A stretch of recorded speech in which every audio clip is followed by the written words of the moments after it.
miércoles, mi gente bonita de la ciudad distinta y siempre de mi amado Monagas. Para mí siempre es un placer recibirlos acá en Tiempo para Hablarte por Monagas Visión cuando estamos totalmente en vivo y son las 2:12 de la tarde. Está haciendo mucho calor acá en Maturín, pero bueno, hay que tomar las previsiones si usted va a salir, a hidratarse, a resguardarse del sol y por supuesto a cuidar a nuestras personas, a nuestros adultos mayores, a nuestros niños y bueno, repito, a hidratarse mucho porque el calor, el sol está bastante fuerte acá en nuestra ciudad distinta. Y bueno, la tarde de hoy, ¿a quién tenemos la tarde de hoy? A alguien que a mí me encanta tener acá nuevamente porque es hablar de historia. Hoy vamos a hablar precisamente de esos hechos históricos que han marcado pues la pauta acá en nuestro estado Monagas, esos hechos curiosos que quizás ustedes conocen y yo también, y lo vamos a poner acá pues de manifiesto para aprender un poco más de la historia, de ese arraigo histórico que tiene acá nuestro estado Monagas. Así que bienvenido nuevamente, profesor Euclides Márquez, con nosotros acá. Ya estábamos previos hablando acá en Tiempo para Hablarte de todas esas aventuras que usted está haciendo aún en vacación y que, bueno, usted está trabajando, investigando y haciendo su labor como historiador. ¿Cómo estás? Bueno, gracias otra vez por invitarme al programa. Y bueno, como usted lo dijo, trabajando, investigando, que es lo que me gusta. Tenemos encendido el micrófono, Euclides. A ver, sube acá. Ahora sí, está arriba. Ahora sí, Euclides, te preguntaba que cómo estabas. Bueno, buenísimo, todo bien. Trabajando, gracias por la invitación otra vez. Y bueno, haciendo lo que me gusta. Investigando, explorando. Acabo de venir allá del municipio Acosta, estaba en la cordillera del Turimiquira, estábamos viendo unos sitios espectaculares y eso forma parte del trabajo porque así pues vemos cosas que en realidad la gente nos las da, nos las facilita, ¿ves? Cosas históricas y bueno, todo espectacular. Mira, Euclides, estábamos hablando acá de que antes de llegar a todos esos hechos que ya tú has investigado, has indagado de acá, de nuestra ciudad distinta, pues tiene que haber un proceso, una metodología de estudio, ¿no? Porque tú no te aventuras así a buscar, bien sea un utensilio o algún material en un lugar específico, un lugar geográfico, sin tú tener una metodología para la búsqueda. ¿Qué metodología debe utilizar un historiador, que además es un investigador, un explorador, para tener estos hallazgos tan importantes que tú has tenido acá en nuestra ciudad? Bueno, por lo general son sitios donde han acontecido algunos hechos históricos, tanto sea durante la Guerra de Independencia como años recientes, y pues allí nosotros hacemos un estudio, hablamos con las mismas personas de la comunidad que son los que más nos aportan información. Mire, por allá se ve esto, según hay en tal sitio, y uno va y observa y ve y hace el estudio. Utilizamos los sistemas tecnológicos, pues algunos equipos de detección, inclusive la radiestesia, y hemos localizado esos objetos, pues. Se hace un estudio previo, pues. Es decir, pero tú primero te acercas a las personas de la comunidad. Claro está, previo tú haces una investigación para saber qué fue lo que ocurrió ahí a nivel histórico. Pero quizás lo más importante es ese sentir, ese calor humano de las personas cuando te dicen, mira, acá nosotros creemos que hay algo, acá se dio tal situación, acá nosotros sentimos. ¿Tú te impregnas de ese sentir de las personas para tú llegar al sitio y luego hacer la investigación? Sí, correcto, eso es correcto, porque por ejemplo, te voy a poner un caso. A mí un muchacho me dice, mira que en la casa de una tía mía está un piloto japonés enterrado. ¿Y cómo es eso? Sí, un piloto japonés. Bueno, un día esto vamos a ir a ver si eso es verdad. Y resulta pues que una vez lo contacté y vamos, ahí fuimos. Bueno, cuando llegué no era un piloto japonés. Claro, uno ya, porque las personas ven y sacan su conjetura. Y entonces, bueno, posteriormente uno va y ve. Y cuando llego al sitio, no era japonés, era un chino, no era piloto. Pero sí estaba la tumba, porque eso es en Pararía afuera. Y bueno, llegamos al sitio y ya yo al ver la tumba, ya yo prácticamente saqué toda la historia, porque una tumba escalonada, que es la hacen en China, pues se hace en China. El señor, después averigué la historia del señor, era un trabajador del puerto que estaba de la aduana de Caño Colorado, era el señor que le pagaba a los obreros, al señor lo matan para atracarlo, el señor se suicida.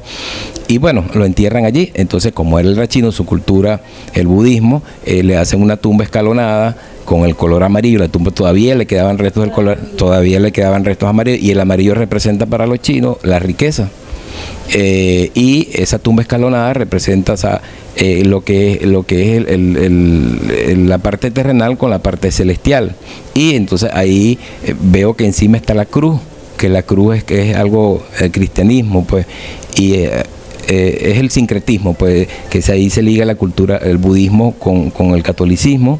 Y entonces está la cruz con el nombre de él, Ho Chan Yan se llama, año 1932. Imagínate. Sí, entonces después entrevisto a la dueña de la casa. La dueña me dice que sí, que una vez, inclusive fue la mamá hace muchísimos años, y cuando la señora le tocó dividir el terreno, la tumba estaba en la mitad chocaba, o sea, el paredón chocaba con la tumba, y el vecino dice, bueno, pero vamos a tumbar esa tumba. Y ella dijo, no, ese muerto es mío, dijo ella, y desvió el paredón y se quedó con su. Y entonces ahí es que ocurren también esa parte folclórica, que muchos la ven folclórica, pero a veces sí, a veces es cierto, porque es energía. Y ella decía que todos los diciembre precisamente se le aparecía a él y hablaba con ella. Imagínate, sí. ¿Cuántos de nosotros quizás no tendremos en nuestros hogares, verdad? Claro. Algún hecho histórico que marcó parte de la historia de nuestro estado, de nuestra ciudad, y nosotros desconocemos totalmente. Nosotros vamos a la pausa y al retorno vamos a seguir con esta conversación, porque de verdad nos vamos a enterar acá de esos hechos que han marcado parte importante de la historia de acá, de Maturín. Ya volvemos.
Bien, de allí nuestra plaza, hermosa Plaza 7, siempre, bueno, identificando nuestra ciudad.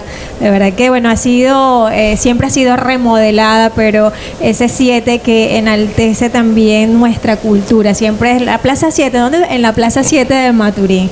Y de verdad que es un símbolo muy importante para nosotros acá en nuestra ciudad. Yo, en una conversación que nosotros tuvimos en la entrevista pasada, hubo varias cosas que me llamaron mucho la atención. Una fue cuando vimos las imágenes de las morocotas, y yo decía, ¿eso se encuentra acá? Y tú me decías, sí, eso se encuentra acá. Pero también hubo algo histórico que también marcó esa conversación, y fue también que tú me dijiste, Elida, acá en Maturín hubo presencia nazi. Yo quiero que tú nos hables un poco de esa presencia nazi que estuvo acá en Maturín, que quizás ustedes conocen, no sabíamos cómo se da ese llegar nazi acá y por qué razón. Bueno, Venezuela, cuando estalla la Segunda Guerra Mundial en el año 39, Por supuesto, Venezuela se convierte en el principal proveedor de petróleo de los aliados. El 67% del petróleo que aceitaba la maquinaria bélica aliada era suministrado por Venezuela. Y el Estado Monagas era el 15% suministrado al Estado Monagas. Y tenía una refinería importantísima que era la de Caripito, del Standard Oil. Y Caripito era una de las ciudades más importantes del Estado Monagas y de Venezuela. Pues aquí en Monagas era más importante que Maturín, se movía más, había más comercio por el puerto petrolero. Los barcos a través del río San Juan entraban, cargaban, que ese río tiene una particularidad, que son 8 horas, de las cuales 4 son de marea baja. Los barcos cargaban, bajaba la marea y se quedaban varados los barcos y luego subían las mareas y el barco salía. Pues. Estos barcos llenos de petróleo, cuando estalla la guerra ya, llegaban a Puerto España, Trinidad, y de allí eran escoltados por convoyes militares de los Estados Unidos hasta Europa, principalmente Inglaterra, pues que era el territorio prácticamente libre aliado. Y por ello Monagas estaba en el ojo del huracán de los nazis. Los nazis hicieron una operación que se llamó Neuschland o Tierra Nueva. Esa operación fue comandada por el almirante Karl Donny, que era el almirante de la Armada Alemana, y consistió en 96 submarinos que mandaron a América para atacar a los barcos petroleros y a los barcos mercantes que llevaban mercancía a Europa. Ahí se vio el ataque en el Golfo de Venezuela a varios buques petroleros, entre ellos unos que se llamaba el Monagas, el otro el Tía Juana. Atacaron las refinerías de Curazao. Murieron también muchas personas. Sí, claro, por supuesto, sí. Creo que fueron 19 que murieron. Entonces Caripito estaba en la mira, pero antes de que estallara la guerra ya estaba infiltrada células del partido nazi, y en Venezuela, en las ciudades importantes donde estaban ya los nazis, eran lo que es Puerto Cabello, Ciudad Bolívar, Caracas, la colonia Tovar, como una colonia alemana, y en el oriente era Caripito. Inclusive habían espías en Miraflores que trabajaban en las compañías petroleras. Teníamos dos activos muy importantes, que era el puerto de Caripito y que era el aeropuerto de Cachipo, que era el segundo aeropuerto internacional de Venezuela, más importante, el segundo aeropuerto, el cual, lo fundaron en 1930, funcionó por 30 años. Y hubo muchos personajes importantes que tuvieron ese aeropuerto, como Amelia Earhart, que aterrizó allí en el año, más recuerdo, en el 37 estuvo Amelia ahí, que fue la que estaba haciendo un recorrido y que se perdió en el Pacífico y no lo encontraban. Una de las mujeres más emblemáticas de la aviación. De la aviación. Bueno, entonces los nazis inclusive descubrieron uno que trabajaba, era mesonero, y cuando lo descubren no lo pudieron agarrar. Él huyó. Y aquí en Maturín, después que culmina la guerra, llegan también nazis que huyen, pues, que para que no fuesen juzgados en el tribunal de Nuremberg, donde se juzgaron a los criminales de guerra nazis. Ellos huyen a América en lo que se conoció como la ruta de las ratas. Se conoció esa huida de ellos. Aquí en Monagas, aparte que llegaron personas que estuvieron en campos de concentración, una señora llamada Danuta, que era polaca, esa señora la conocí yo, tuvo un campo de concentración, fue una de las que llegaron aquí a Monagas y llegaron a una colonia polaca en Aparicio. Y hubo un nazi, se llamaba Hasti, que él era finlandés, y conjuntamente con los alemanes enviaban a comunistas y a judíos a campos de concentración en Noruega.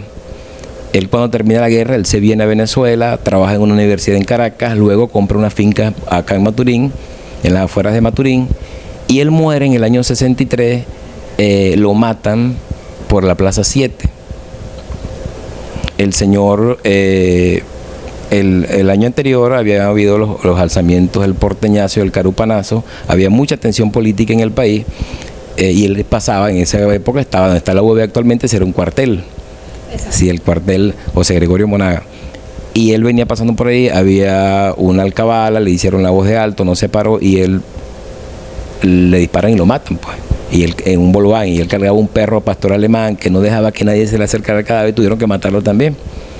Igualmente entrevisté a una señora en la cual estuvo 2 nazis viviendo en su casa, una mujer y un hombre, estuvo mucho tiempo viviendo ahí, y ella me dice que ella tenía 16 años, el señor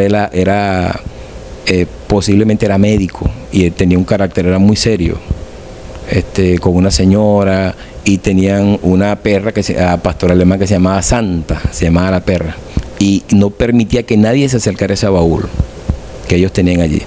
Bueno, con tal que después cuando ella me dice que ya ella agarra un poco de conciencia y comienza a escuchar sobre los nazis. Y hay un nazi que era Joseph Mengele, que era el ángel de la muerte, que era un médico, y ella pensó que era él. Pues. Sí, bueno, después luego hice investigaciones, le busqué la foto de Joseph Mengele, y ella la vio y dijo que no se parecía, pues, pero el señor sí tenía lentes, unos lentes de esos viejos redonditos, tenía conocimiento de medicina, y ellos se desaparecieron. En una noche se perdieron y se fueron, pues, porque acuérdense que después los israelíes, los judíos comenzaron a través de los grupos del Mossad y cazando a los nazis, pues.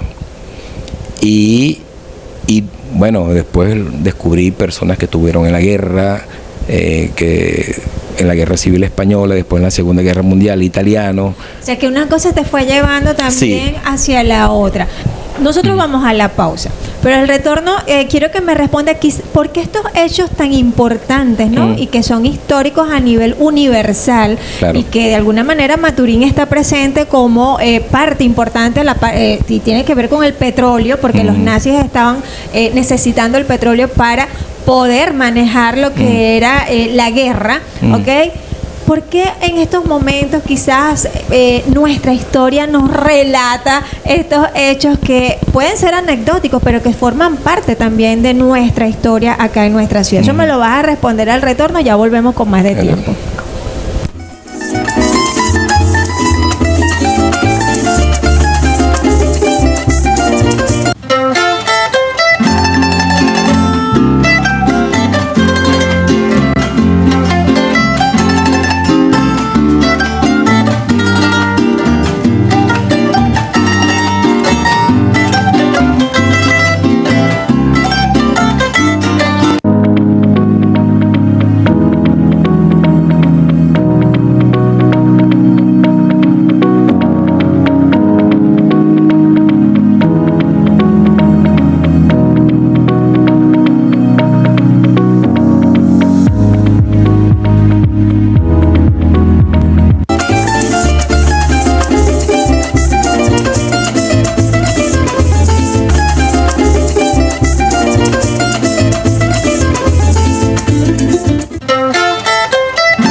Seguimos acá conversando. Mire, de verdad que cuando Euclides viene para acá, para tiempo, es bueno hablar de tantos hechos históricos de acá de la ciudad que uno se queda sorprendido, y eso pasó acá, de verdad.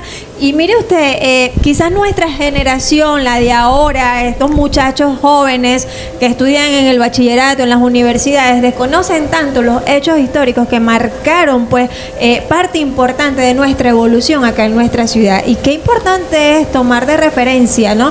Ir rescatando todos estos acontecimientos, porque la historia forma parte de nuestro presente, la historia forma parte también de nuestro futuro. Entonces no podemos tratar de olvidar lo que pasó acá, y uno de esos hechos era lo que estábamos conversando ahorita, la presencia nazi acá en territorio en Monagas, en Maturín, y no podemos obviar que Caripito era una de esas zonas más importantes a nivel petrolero y comercial. Además, en donde entraban grandes embarcaciones a traer el comercio, a desarrollar comercio acá de otros países. Entonces, ¿por qué no haber presencia nazi acá en nuestro estado de Monagas? Y posterior, ¿por qué no venir luego a quizás esconderse, ¿verdad?, de todo lo que sucedió posterior a todo lo que la historia ha marcado como lo que fue el Holocausto? Yo te preguntaba a ti en el segmento anterior, ¿por qué la historia de nosotros acá en Maturín no hace referencia a estos hechos? Mira, porque los historiadores, yo por lo general cuando yo me enfoqué en investigar, porque a mí, o sea, la parte militar siempre me llamó mucho la atención, la historia militar, y yo dije, bueno, ¿y por qué en Monagas, si fue tan importante? Yo voy a averiguar qué pasó durante ese periodo aquí. Inclusive hay una parte donde averigué cómo era Maturín durante la Segunda Guerra Mundial, que era un pueblo todavía, pues, un pueblo de techos de paja, todo, y fue progresando en el aspecto de que, claro, el ingreso por producto petrolero, algún petrolero, que claro, precisamente se fuera desarrollando. Sí, por ejemplo, cosas así que uno lo ve muy insignificante, pero que sí que está muy relacionado. Nosotros sacamos una asperjadora que de cobre que venía de Italia, y esa asperjadora, ¿cómo la utilizaban? La trajeron las compañías petroleras para erradicar el paludismo, pues. Y esa la tenemos allá en el museo, pero eso forma parte de esa historia y se relaciona con eso. Aparte que las empresas petroleras en ese momento, profesor, no eran venezolanas, venían de otros países, claro, a explotar el petróleo. Porque no teníamos la tecnología. Nosotros no teníamos la tecnología, teníamos el recurso, mas no manejábamos la tecnología. Correcto. Y por supuesto que esos instrumentos quedan acá, sí, no son nuestros, pero son traídos de otros lugares. De otros lugares. ¿Qué tan importante también es para nosotros el hecho de que el boom petrolero permitió la mezcla, ¿no?, de otras culturas, de quizás el hecho de conocer otras maneras de expresarnos, porque parte de eso también se mantiene en nosotros, ¿no?, de esas culturas que vinieron en el momento en donde se empieza a desarrollar lo que es la explotación petrolera. ¿Qué tan importante es para nosotros Bueno, eso? Trajeron el béisbol. Los estadounidenses trajeron el béisbol, vino mucha gente de Trinidad. El perro caliente. El perro caliente, hot dog. El hot dog, claro. Como hot dog. Claro, llegaron trinitarios, llegaron ingleses. Había muchísimos trinitarios, aparte que los trinitarios en Trinidad había muchos hindúes que ya habían sido traídos antes a Trinidad y también se ligan aquí, llegan acá. Lo que es Punceres, lo que es Quiriquire, había muchos trinitarios en esa época trabajando en las compañías petroleras. Internamente la emigración, vino mucha gente de Barinas, de Margarita, del Zulia. Vea cómo lo que fue todo eso. Los campos de golf de aquí en Punceres, en Miraflores, las casas, la arquitectura, esas casas de estilo estadounidense, ¿verdad? ¿Todavía tenemos esas casas acá? Sí, claro, en Miraflores, esas casas de las praderas de los Estados Unidos, de Texas, que eran casas donde pues frescas, pues, por el tipo de clima, y aquí como un clima tropical, caliente, de la zona, específicamente una zona selvática, monzónica, esa zona. Y que aquí en Maturín también, pues aquí tenemos los bungalú, aquí en Las Palmeras. Era lo que te iba a preguntar en este momento. Porque esos bungalú los fabricó, quien los hacía era un señor que se llamaba el Maestro San Juan, que era un trinitario, y ese señor, aparte de eso, él tenía un astillero, fabricaba algunas embarcaciones ligeras como Tres Puños, algunas falúas, las fabricaba y reparaba aquí en lo que era el Puerto Arturo, a los hermanos Molinos, que eran los que transportaban mercancía por el Guarapiche. O sea, vea como todo eso. Y ese señor trinitario vivía en Palo Negro, que era uno de los barrios más viejos de Maturín, pues. Vea cómo lo que trajo el petróleo, lo que trajo todo.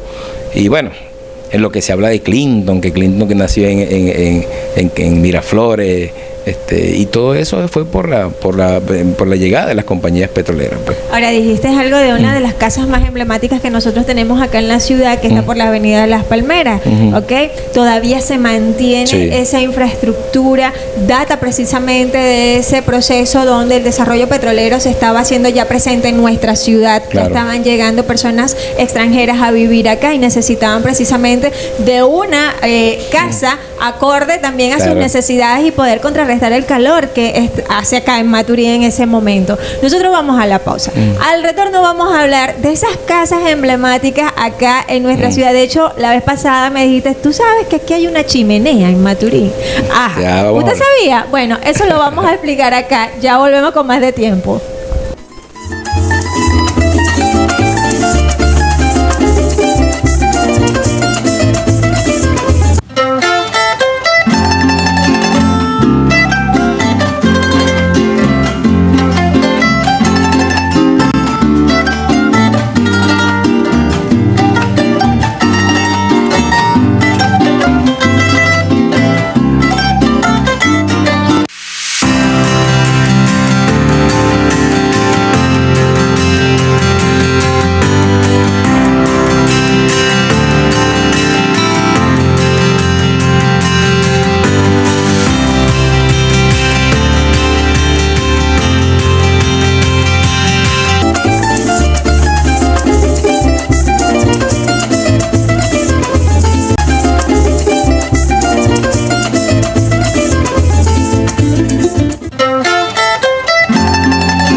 Bueno, vamos a hablar, profe, de los bungalows, ¿no?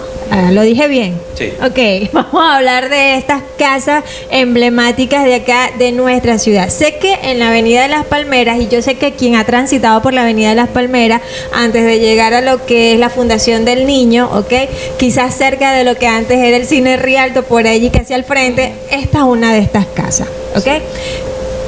¿Cómo se da pie a que se construyen estas casas acá ya en la ciudad, ok? Y pues empiezan a ser habitadas. Hoy no sé si estarán habitadas, pero ¿cómo es la historia de estas casas acá en Maturín? Bueno, como le dije, cuando llega la inmigración antillana, llegan los antillanos acá, llegaron muchos que llegaron al Callao, lo del Callao, en lo que es el Calipso.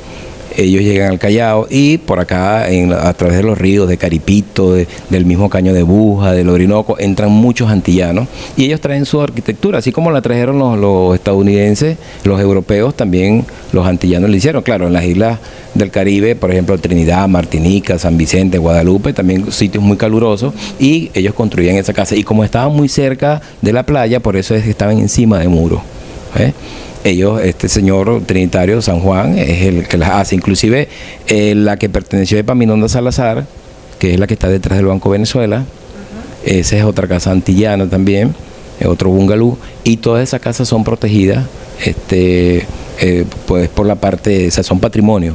¿Cuántas hay, profe, acá en Maturín? De verdad, ¿El casco central no tienes y no? No, están las de las Palmeras y la que está en la calle, creo que es casualidad que se llama esa calle. Ok, ¿todavía se mantienen en pie? Sí, se mantienen en pie. Hay unas que están muy deterioradas, pero es lamentable porque como son patrimonio, el Estado debería intervenir allí y restaurarlas. Así es. Y están, bueno, y Las Palmeras, que es una de las primeras calles de acá, la primera. Y ese es un sitio histórico que debería ser preservado y ve en el estado en el que se encuentra en la actualidad, que es lamentable. El Cine Rialto, el hotel creo que data del año 50, el Hotel Mallorca, que era de unos españoles. Y bueno, también tiene una historia maravillosa, sí, uno de los principales hoteles de acá de la ciudad, claro, que recibía también grandes comerciantes. Bueno, se hospedaban allí. Le voy a decir que en ese hotel trabajó mi mamá y mi tía cuando jóvenes.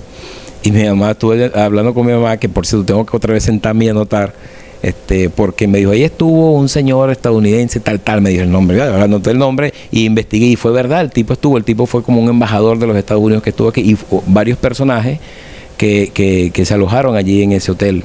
Es más, tenemos la maternidad, Juana Ramírez, una de las primeras, la primera maternidad que está ahí todavía, pero ve que se está cayendo. Y esa maternidad, ese terreno, eso lo donó fue Teresa Núñez Tobar, María Teresa Núñez Tobar, que era la hija del doctor Manuel Núñez Tobar, y aparte de eso fue la tercera esposa del general Eleazar López Contreras, que fue presidente de Venezuela. Y ella fue la que donó ese terreno. O sea que nosotros tuvimos la esposa de un presidente de Venezuela, era monaguense. Y eso, vea cómo está ese sitio ahí, un sitio totalmente histórico que tiene, y igualmente tiene un espacio para poder hacer algunos miradores. Está la casa, que dicen la Casa de los Sueños, porque tiene muchas setas, que es un museo, una casa museo, también en Las Palmeras, y era la aduana. ¿Ves? Y esa casa es espectacular, tiene objetos históricos allí. Entonces, no ha habido, o sea, ese empeño de querer cuidar quizás claro, esos vamos a hablar así, esa parte histórica, ¿no? Porque yo conversaba con el profesor Euclides que nosotros vemos, por ejemplo, varios estados de Venezuela que tienen sus lugares coloniales, ¿ok? Acá en Monagas esos espacios coloniales quizás los hay, pero no los tenemos así como que a la visibilidad. Muchos han sido deteriorados por el tiempo. ¿Qué ha pasado allí? No, la parte colonial en sí no existe de la época de la colonia, construcciones de la época de la colonia, porque recordemos que Maturín fue una ciudad que fue arrasada, o sea, el 11 de diciembre de 1814, los españoles, cuando se pierde Maturín, en la quinta batalla, ellos arrasan Maturín. O sea, todo eso se pierde. Y en 1856 ocurre un incendio también en Maturín y vuelve a desaparecer Maturín. ¿Ves? No queda la parte colonial. pero luego a partir de ese tiempo sí hubo estas construcciones, antes de la llegada de las petroleras, con la emigración, y que ellos traen su cultura, pues que son viejas, pues la farmacia alemana, tenemos el teatro aquí en la Plaza Bolívar, que lamentablemente ahorita es un centro comercial y eso debería ser un museo, pues, ¿ves? Y que es en la parte turística, es lo que estamos hablando, o sea, tenemos... por ejemplo, detrás del viejo acueducto de Maturín, el primer acueducto de Maturín está detrás de la casa de Epaminondas Salazar. Ese es un sitio dentro de la ciudad de Maturín que si lo aprovechan, bueno, sería maravilloso, porque las personas que no pueden ir a vacacionar fuera, lo pueden hacer aquí caminando y bajan ahí. Vean, lo que hablábamos nosotros, está la casa de Epaminondas, esa casa podría ser un museo. Al lado de la casa está un espacio que queda como un mirador, ahí se podría hacer un mirador, y uno baja y están los tanques de ladrillo de la época del acueducto, y ahí la gente se baña, es un sitio espectacular, y estás dentro de ese sitio y crees que no estás en Maturín, estás en el pleno centro de Maturín y estás rodeado de fauna, de una flora espectacular. Inclusive yo una vez llevé unas personas para allá y cuando íbamos llegando, mira, salió una nube de guacamaya y ellos creían que no estaban en Maturín, ¿sabes? Es increíble. Ahí creo que 4 tanques, 2 que es donde se bañan, la gente los limpia, y inclusive en Semana Santa, porque hay varios ojos de agua, ¿ves? Y ese es un sitio, un potencial turístico dentro de Maturín y no lo han aprovechado. Bueno, debemos de verdad, con nuestra historia, saber aprovechar todos estos recursos que nosotros tenemos dentro de nuestra ciudad para hacer una explotación turística. Y hay bastante. Y hay bastante que debemos ir recuperando y mostrarle al mundo entero que Maturín también tiene potencial inmenso a nivel turístico, pero también de su historia. Nosotros vamos a la pausa y ya volvemos con más de tiempo.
Aquí me agarraron ya hablando con un cliente de todo un poco de la ciudad, porque uno se entera de tantas cosas y yo pregunto, mira, pero el terreno que tú me estás diciendo es el que queda iniciando la avenida Las Palmeras. Sí, ahí todavía la fachada se mantiene. Oye, sí, a pesar del tiempo, yo he tenido la oportunidad de pasar y ponerle la mano a la pared porque es todavía, no es cemento así como tal, no, y se le ve los palitos acá, o sea, los bareques, exactamente, o sea, de verdad, quien tenga la oportunidad de pasar y ver, esa era la primera maternidad de acá de la ciudad, todavía se mantiene la fachada, así que allí se lo estoy dejando. Tú me dijiste la vez pasada que había una chimenea acá en Maturín, ¿cómo es eso? Cuando uno va subiendo el banqueado, de allá para acá, pues, del norte hacia el sur, a mano izquierda está una chimenea de ladrillo, muy imponente la chimenea, muchos pasan y la ignoran, no la ven, pero ella tiene su historia. Eso formó parte de un alambique, del cual el dueño del alambique era el señor Morocho Quijada. Este señor era también un político del partido URD, fue también uno de los fundadores del cuerpo de bomberos del estado Monagas, y esa chimenea formaba parte de ese alambique donde fabricaban rones que eran para esa época muy famosos, lo que era el JQ, el ron indígena, Blancanieves, una gran cantidad de, aparte, alcohol, sacaban alcohol. La chimenea, ¿cómo se hizo? El señor Morocho Quijada, él fue a Italia, a la isla de Sicilia, y él vio un ingenio allá, y vio esa chimenea y le gustó mucho.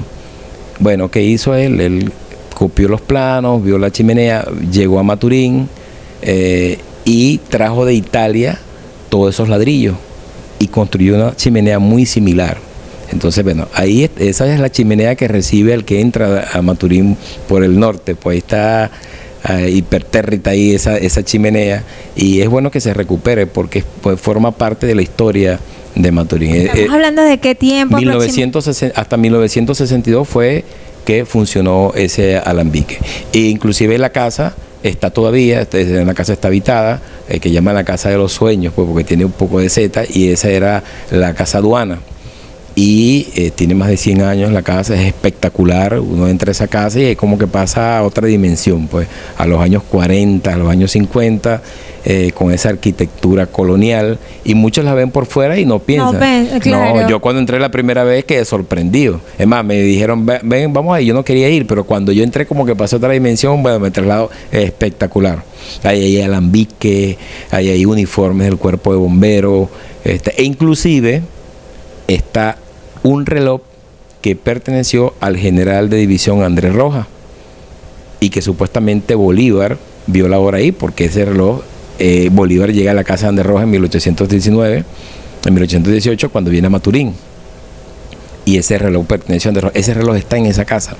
Radios militares, fotos, inclusive hay algunas fotos que recientemente colocaron, fotos de el arquitecto de Maturín, Alirio Ugarte Pelayo, porque Alirio Ugarte Pelayo vivió en esa casa. Ahí está el cuarto donde vivió Alirio Ugarte Pelayo, y hay fotos de él con el señor Morocho, que la vi recientemente. Sí, o sea, la casa es, o sea, un sitio que para el turismo, bueno. Yo te voy a comprometer a ti que tú me tienes que traer fotos. Bueno, la cuestión es que yo tengo también, señor productor, vamos a tener que irnos en una de aventura con el maestro acá para ir, tomar fotos y mostrarle acá a nuestra audiencia de todos estos hallazgos tan bonitos, tan históricos que tiene nuestra ciudad, y que es importante que nuestra juventud también conozca. Así hay como 3 casas también, otras casas más, que tienen ese valor histórico. Imagínate tú. Mire, todo esto usted lo va también a poder leer, porque el señor acá próximamente está sacando su libro. Sí. ¿Sí? A ver, cuéntanos. Bueno, el libro Lo que no sabías del Estado Monagas. Y hay muchísimas historias allí, pues. Por ejemplo, se habla de las maravillas de estos 28.900 kilómetros cuadrados que tiene el Estado Monagas. Por ejemplo, hablamos de la parte hídrica, lo que es el río Orinoco, lo que es el río San Juan, que son ríos únicos, pues. El río Mapurite, 13 metros, el más pequeño del mundo, el libro récord de Guinness, ¿verdad? El Guarapiche, Maturín era un puerto. Hablamos también que el segundo pelotero venezolano que llegó a las grandes ligas era monaguense. Y eso mucha gente no lo sabe. El primer monumento natural del año 49 es monaguense, es la Cova del Guácharo, que estuvo aquí uno de los exploradores más importantes que ha tenido el mundo, pues como fue Humboldt y Bonpland en 1799, que estuvo aquí en Monagas. Tenemos aquí en Orocual, el Breal del Orocual, que no se le ha tomado mucha importancia, descubierto en el 2006 en PDVSA. Ahí se han descubierto fósiles prehistóricos de tigres únicos, de tigres cimitarra, de un vampiro, un murciélago gigante, de un caimán gigante. Inclusive está ya certificado como un lago de asfalto el más grande del mundo, que supera el de La Brea en Estados Unidos y el de Trinidad. O sea, el Estado Monagas tiene muchísimas maravillas. La siembra de pinos más grande del mundo, Pino Caribe honduresis, que se comenzó a cultivar desde el 1966. El segundo estadio más grande, el Monumental, después del Maracaná en América. La iglesia Nuestra Señora del Carmen, la segunda después de la iglesia de Guadalupe de México. O sea, Monagas tiene todo. La iglesia más adornada con los vitrales más bonitos es la catedral de acá, es la catedral. O sea, tenemos inclusive un señor que está vivo, por supuesto, es un médico y siempre sale por las redes, es monaguense y le ha dado la vuelta al mundo 77 veces, ha recorrido los 193 países y es monaguense. Y la primera mujer botánica de Venezuela, Zoraida de Luces, que era discípula de Henry Pittier, graduada en la Central, era de Caicara, de Maturín. Eso no lo sabemos. O sea, muchas historias tiene Monagas. Tenemos aquí estos volcanes en Yagrumito, los récords de los chocolates más grandes. Tenemos hasta un santo mocho. Es la única parte donde se venera un santo mocho, aquí en el municipio de Punceres. Imagínate tú todo lo que este hombre tiene para que usted lea, para que usted aprenda, para que usted pueda también transmitir el conocimiento a las futuras generaciones en este libro, pues que acá el maestro Euclides está realizando con mucho amor para todos nosotros. Maestro, me toca despedirlo la tarde de hoy, pero esto va a ser de muchas otras entrevistas para seguir conversando de todo lo que no sabemos por allí de nuestra historia acá en Maturín y en nuestro estado Monagas. Tus palabras de despedida por la tarde de hoy. A ver. Bueno, espero que la gente aprecie y que eso los motive también a conservar y a descubrir cosas nuevas, pues.